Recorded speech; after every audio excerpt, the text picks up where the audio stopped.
Zizurkil. Oria ibarrean kokatzen da gure herria, Aiztondo bailaran. Zizurkilek duela gutxi gainditu du 3000 biztanleen langa. Ez da herri handia, ez da txikiena ere. Gipuzkoako 95 udalerrietan erdipareko zabalera duela esango genuke. 15 kilometro kuadro inguru. Zizurkilek, bueltan beste 8 udalerrirekin muga egiten du. Aia, Usurbil, Zubieta, hau da Donostia, Andoain, Aduna, Bilabona, Anoeta eta Asteasu.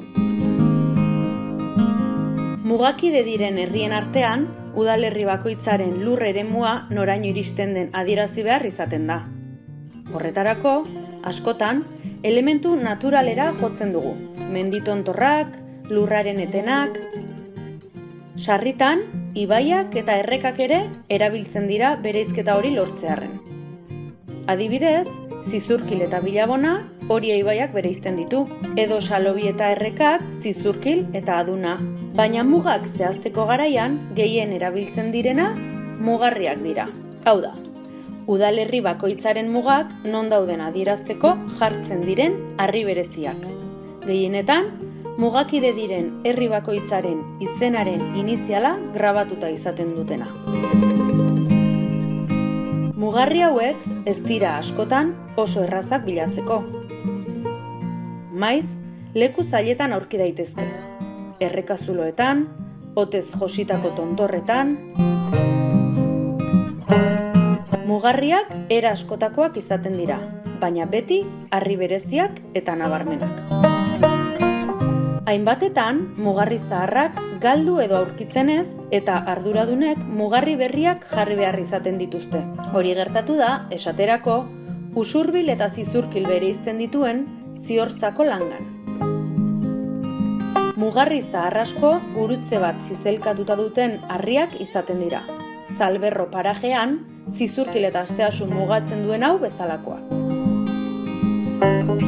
Oso ohikoa da, baita ere, mugarriaren gainean mugalerroa adieraztea eta udalerri mugakide bakoitzaren inizialak zizelkatzea. Bilabona eta Zizurkil kasu honetan. 3 herri mugakideren mugarriak ere baditugu Zizurkilen.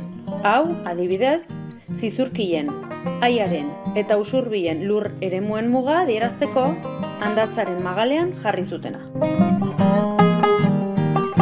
4 udalerri mugatzen dituen mugarria ere badugu. 4 mugarrieta. Zizurkilko hegoaldeen dagoen puntuan lekututa. Bat egiten dute puntu hartan Zizurkilek, Asteasuk, Bilabonak eta Anoetak.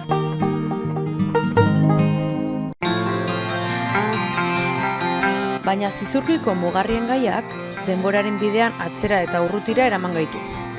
Zehazki, 14. mendeko Orreagako Santa Maria errege kolegiatara. Monasterio honek etengabeko dohaintzak bildu zituen Erdiaroan zehar eta sekulako jabego mordoa eskuratu zituen Euskal Herrian. Amasan eta Asteasun bertan, Zumaian, Deban, Hondarribian, Oiartzun eta Artikutzan, Aralarren, Ordizian, Zegaman, Seguran, baita urrutiagoko 11 lurraldeetan ere. Jabegoak izan zituen Iberiar penintxula osoan, Frantzian, Italian, Ingalaterran. Orreaga, jabe gintzen lur eremu zabaloietako bat, hurbilagoa guretzat, Andatza mendiaren ingurua izan zen. Javi Castro eta Joseba Alonso adituek frogatu duten bezala, Andatza mendiaren iparraldeko isuria Erdiaroan horren preziatuak ziren errotarriak egiteko harri mota aproposen arrobiz osatua dago. Horretan datza, nagusiki, Orreagako monasterioak inguru horren jabegotzari eusteko erakutsi zuen interes berezia. Zizurkilgo lurralde zaharrak zuen eremua gaurko udalerriak osatzen duena baino handiagoa zen. Eta garaiko zizurkildarrek Andatzaldeko herri lurrak abeltzaintzarako erabiltzen zituzten.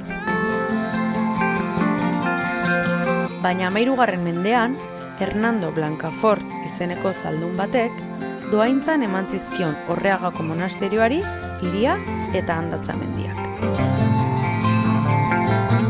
Landatza mendiaren ustiapenak ordea, laster asko eragin zituen desadostasunak eta elkar ulerrezinak bi multzoen artean. Orreagako monastegia batetik eta Zizurkilko herritarren komunitatea bestetik. Egoera zail horrek, Zizurkildarrek eskatutako epai batean amaitu zuen 1389an. Han ebatzi zenez, jarri ziren mugarri berrien iparraldea, goialdea, Orreagaren esku geratu zen, eta hegoa Zizurkilko bizilagunentzat. Ondorioz, Zizurkilko komunitateak betidanik abeltzantzarako erabiltzen zuen mendieremua murriztu eta ordura arte herri lurra zen lursail handia pribatizatu egin zuten, Orreagaren mesedetarako. Ebazpen hau, Zizurkilko udal artxibategian gordeta dagoen pergamino handi batean idatzita dago.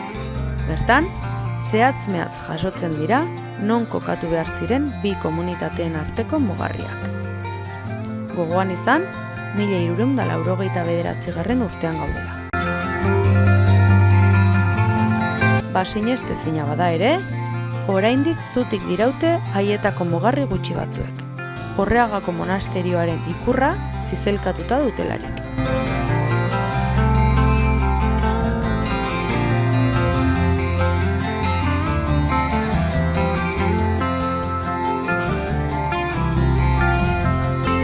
Azken ustekabea izan dugu ordea.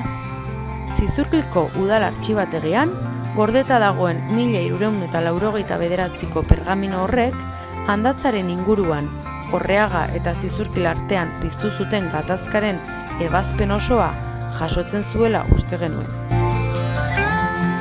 Baina aipatu ditugun Javi Castro eta Joseba Alonsok beste pergamino bat aurkitu dute Orreagako monastegian bertan.